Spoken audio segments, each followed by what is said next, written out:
Hey there, welcome to Chat and Tales with Jen. I'm doing fine. I was just watching a video somebody put on YouTube or not YouTube, came across on my newsfeed on Facebook. And I normally don't give too much credit to these videos. It's a near-death experience. However, this guy that was describing I knew he was telling the truth. The way I know he was telling the truth is because I've seen it. Gave me chills because I've never known anyone else that has seen what I saw. He went into much more detail. He saw more than I did, or he just remembers more than I do. Um, I did write down where his video was at, and the group is called The Other Side, and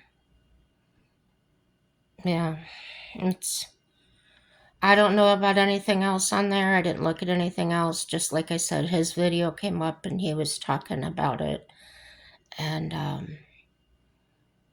I didn't watch the entire thing. I watched most of it because it was pretty long.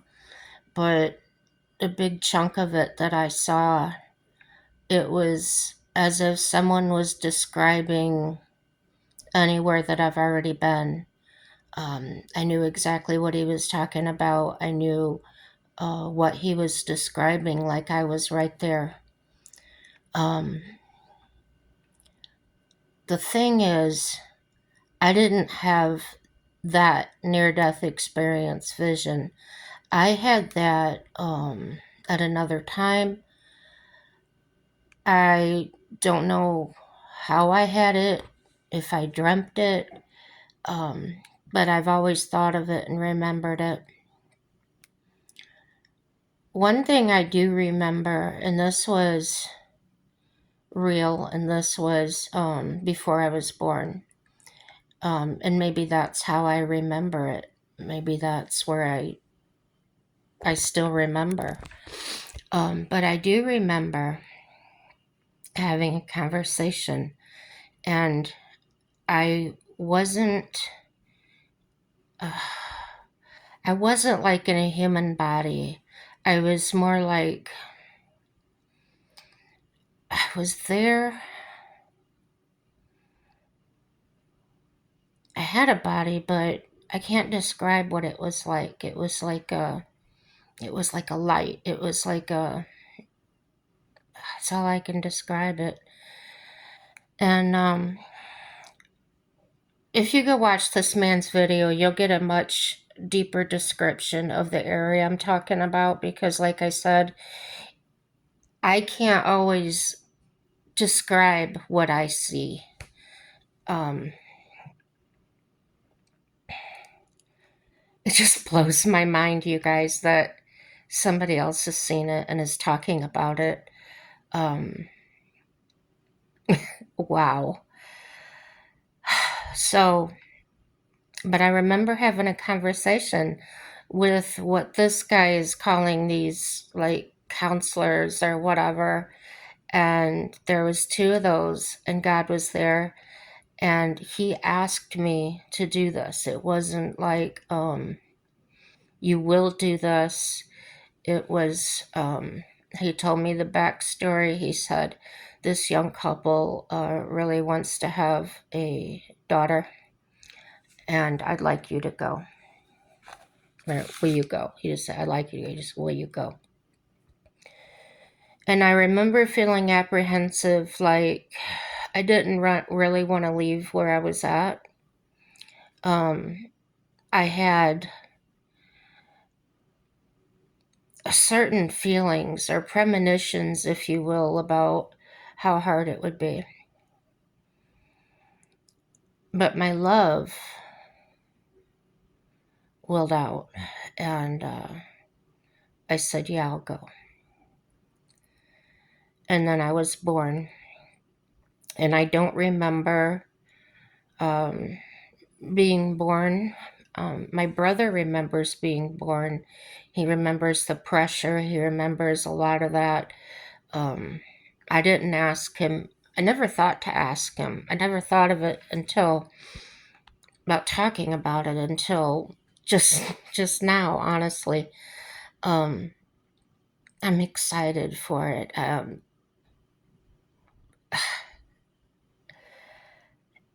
It's wonderful to know that someone has um, how do I say that? I can go through my whole life thinking I did something or believing that I was at this place, but never being able to find it again. And then hearing somebody else talk about it and they were there. So then, yeah, I do know that was real. I do know there is that place. Um, that's the best way I can think to describe how I feel. Um, it's fantastic. So little stories I got when I looked through old photo albums and things. My mom would go through them with me when I was younger. And she showed me this. I'm going to try to redraw what I saw. It kind of looks like those. If you ever played Pac Man, you saw those little ghosts. Well, this was long before that. And I was only, I think, 3 years old when I drew it. And this is what it looked like. Okay. And she said I was in my bedroom and I came out and I told my mom, I told her about a page. But I called it, she said it wasn't page like a hard G. She said I called it a page. And she said I kept asking you, what? And so she wrote it down Paige because she just wanted to put it in there and maybe ask me later. And she had me draw that image. And since hearing that guy on that video a little while ago and then remembering what I had been through, it's like I haven't thought about that in so long.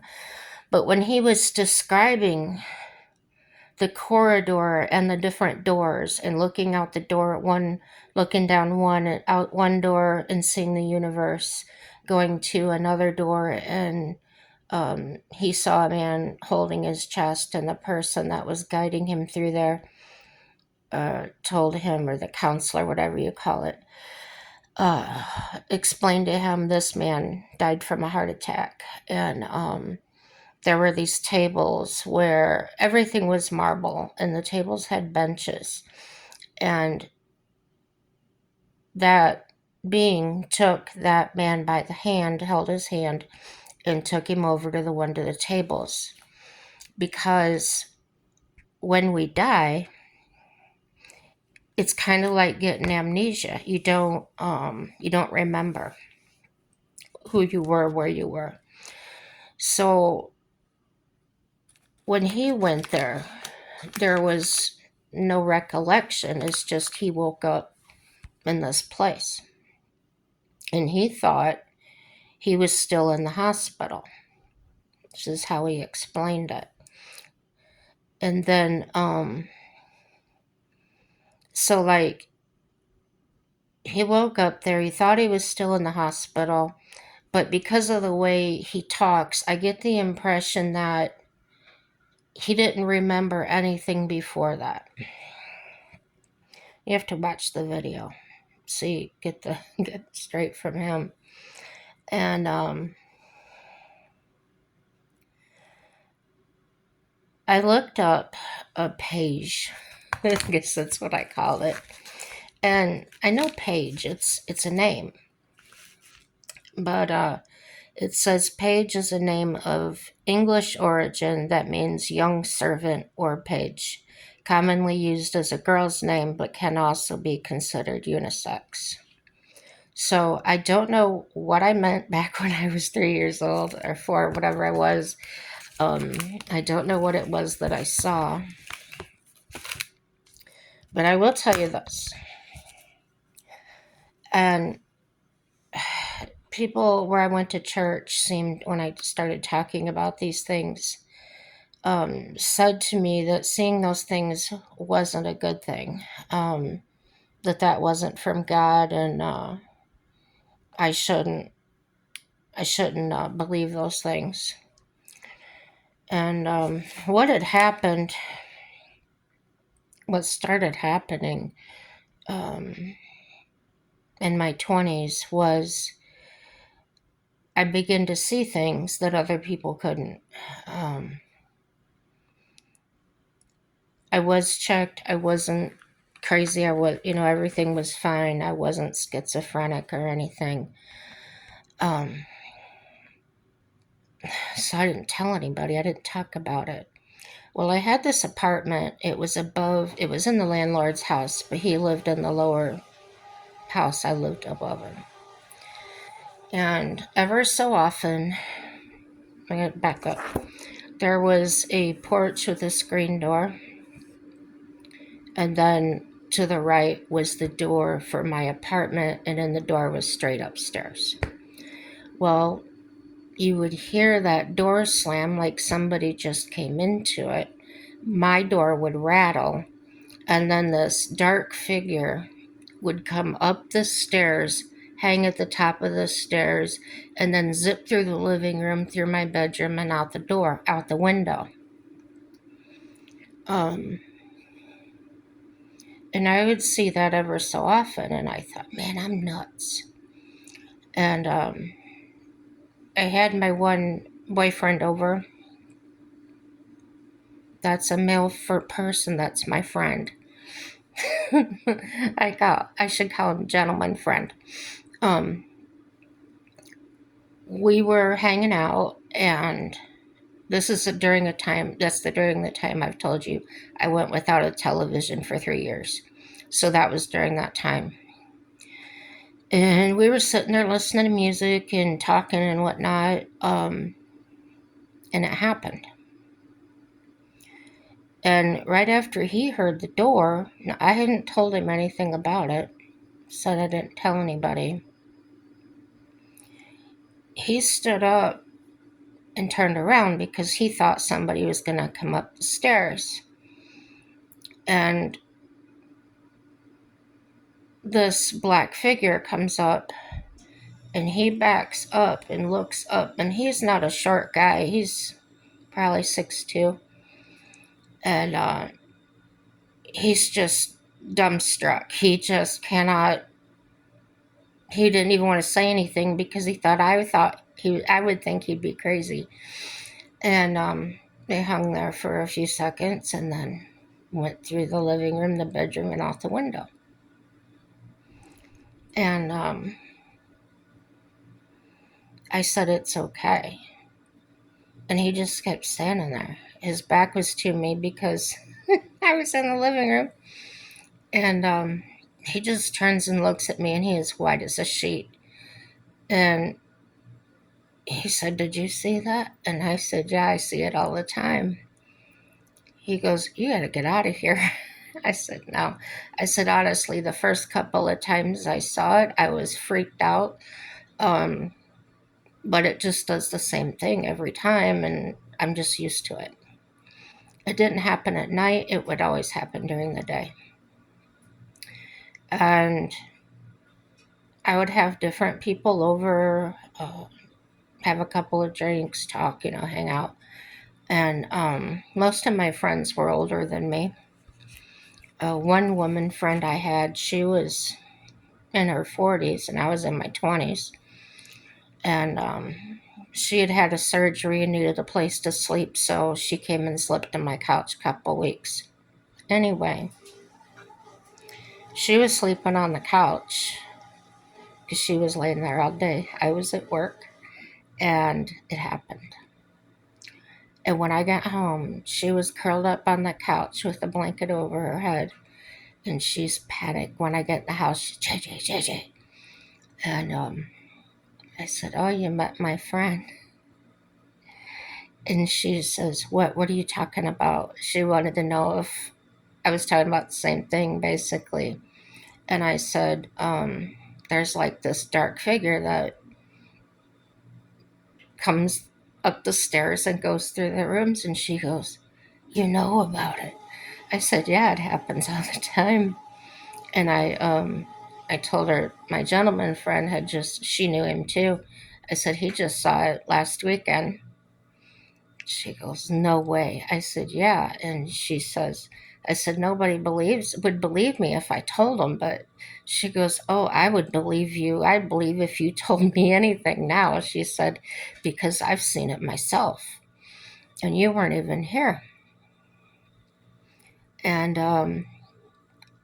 one time I told her that day, I said, "I'm going to try and get a picture of it." I said, "It won't happen the rest of the day, but it'll probably happen tomorrow because it would only happen once a day. Sometimes it wouldn't happen a whole week at a time or 2 weeks, but then it would happen, and it was always during the daytime." And I lived on a busy street, and I thought, the first couple of times I was thinking, that's got to be a shadow, a reflection of cars going by. Um, but even when big trucks went by, the doors didn't rattle. So when she said what she said about the doors, she goes, "I thought your landlord was home." She said, "I went down there and knocked on their door, and the woman answered, and she used to go down and sit and have coffee with her sometimes." And she said, "No, her husband was at work and she hadn't been anywhere all day." And she said, when she told me that, she asked about her daughter and stuff. She said, "No, we've been in the house. We've been here. Why?" And she didn't want to tell her because she was afraid they would think she was nuts or maybe get me evicted or something. But when she came and told me that, it didn't surprise me. I said, "No, I know what I saw and I know that it's real." And so I was able to get a picture of it. I'll dig it out one of these days, but it came in really clear. You can really see it, and it's not so dark that you can't see through it. You can kind of see through it, um, and it's got a shape. I don't know how to describe the shape of it.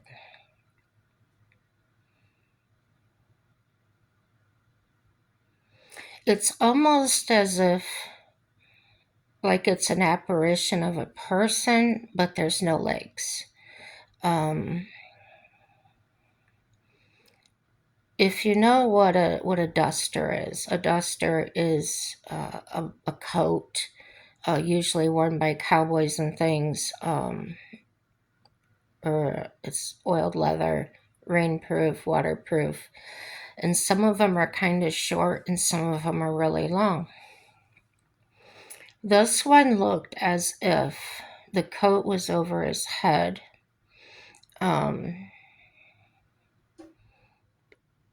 Come down, and the bottom half of the coat, the long part, was sort of in different lengthed strips, like it had been shredded, but it was uneven. And as I said, there were no legs under it. You couldn't make out a face or hands or anything. It appeared as though the way it was shaped, like the hands were together like this. Um, there was no noise. There was just the door, first the porch door, and then my door. And the porch door sounded like it was opening and shutting, and my door sounded like someone opened and shut it, and it would rattle. And so, as a couple of friends discovered that I was sensing things, and I would, they put me to the test a lot, I'll just say that. And they said they were taking me somewhere. They said, "Oh, you gotta see this, you gotta see this." I had no idea where they'd have taken me. And it was quite a drive. It was kind of out in the middle of nowhere. But I trusted the people I was with. I didn't think anything bad was going to happen. But as we started getting closer, I didn't know we were closer, but I just started feeling really sad. And the closer we got, which this is how they're telling me I did, the closer that we got to it, the more emotional I became. And we got to the place, and turns out it was a graveyard, a really old graveyard. And there was a really nice pavilion. It's like they have in parks, it's a concrete pad, and then they have a roof over it, or you might call it a shelter or a picnic area. Well, there weren't any picnic tables or anything, it was just this pavilion. And there was like sand where everybody pulled off the road to visit gravestones or whatever. And as I stepped foot on the sand, I started crying uncontrollably. I started having visions and flashes in my mind. And the visions and flashes are, there was a church and there were people inside, and it was chained shut. The pastor had gone crazy, chained them all in there and burned them alive. And so if you can imagine me, I'm on my knees in the sand. I am crying like somebody just killed my dog. And I kept having these images and hearing these voices screaming for help. And when I lifted my head and raised my eyes, I saw a building where the pavilion was, and it was the church, and it was on fire. And I started screaming, "We got to get them out. We got to get them out." Because this was a very real image to me.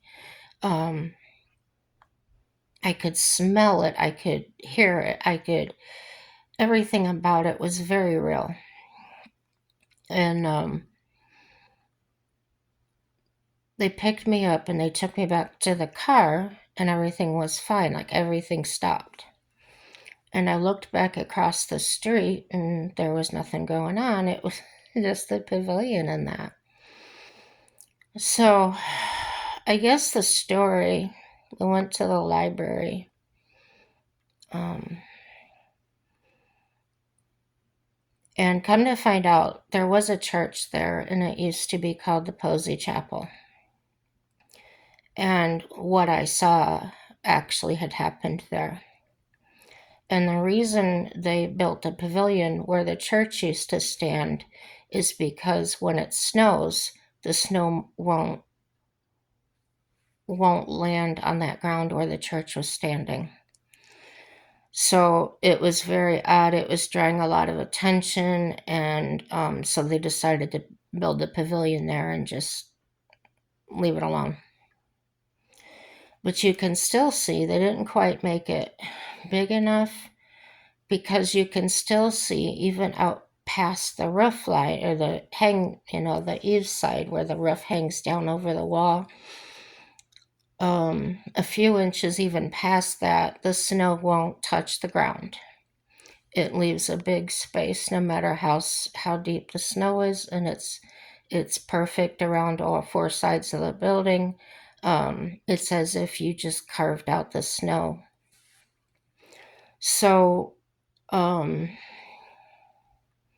they began treating me like some kind of I don't know what. I won't go into that too much.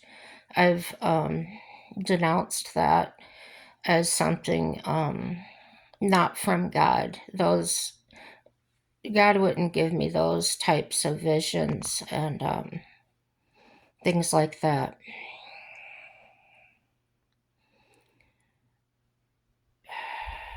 It's very disturbing. So Since becoming saved, and this was before I was on psych meds and everything, as I said. This was a long time ago, before I was 30. I gave myself over to Jesus, and none of those things ever happened again. That's how I know it wasn't a gift from God at all. He wouldn't give me that burden to bear.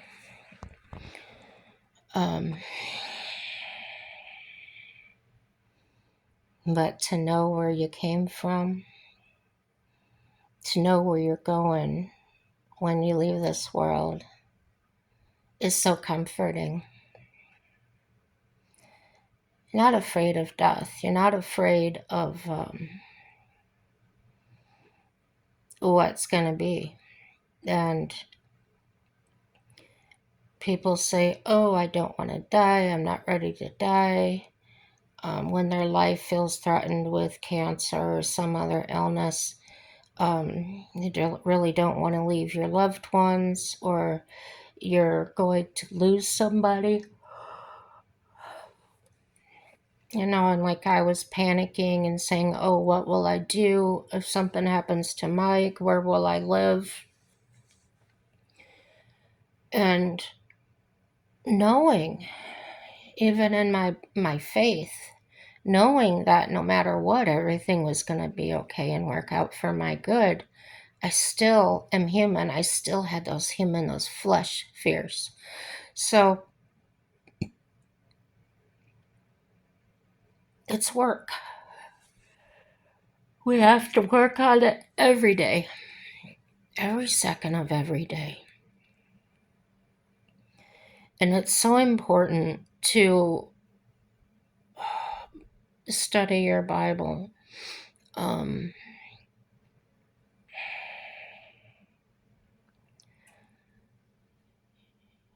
You can know people, you can know a lot of different things, how to do things. You may be an expert in your field, but you can't take it with you. What you will take with you are your choices, what you chose to do.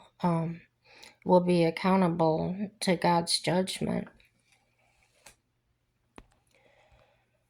And that's one of the main reasons that I feel like I was saved. Because the thoughts I had during the things I was going through, wanting to hurt somebody that had hurt me, reminding myself that I couldn't do anything to them that God couldn't do better to them. That was powerful. I hope you find it powerful. Love wins. It really does. That's all for my video, guys. Have a happy day.